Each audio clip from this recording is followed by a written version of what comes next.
भैया हम गोपाल यादव आजमगढ़ से। एगो देवरा अपना भौजाई के चाल ढाल देख के कहले बकाए भैया, दोनों जो बनवाना आय हाय दोनों जो बनवाना,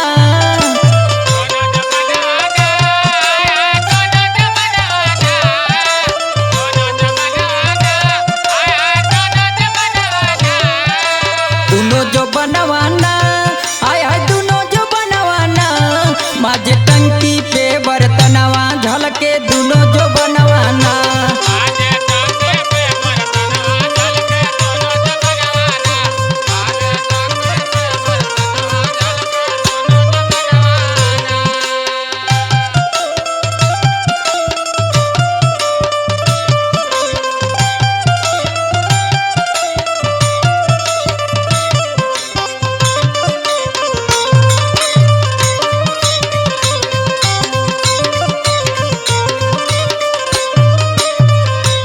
देखी जा भैया भौजैया अपना देवरा के संगवा का करतिया हो, तैया के दूधया दही खियावे देवरा के चटनी पे भुलवावे,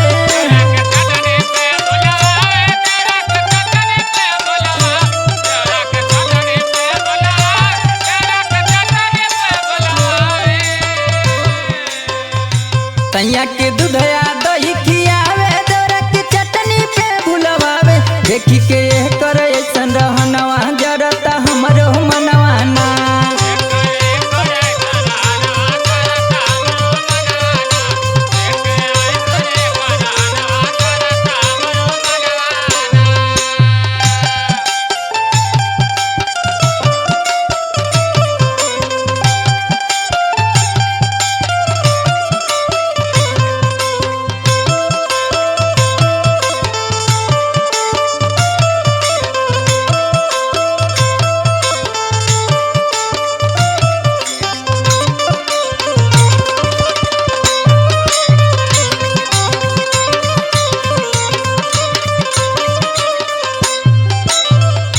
पेन के लहंगा चुनरी सड़िया भौजी कहरे जाले बजरिया,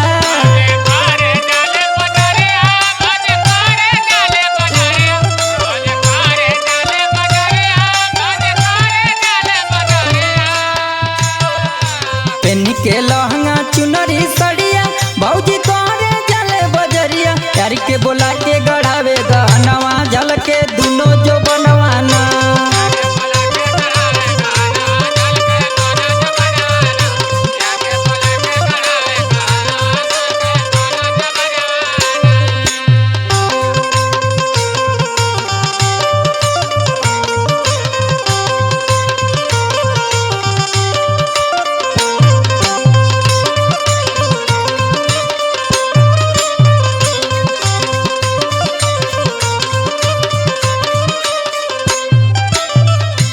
दिन रात फोन में पे बतियावे नखरा गोपाल के दिखलावे,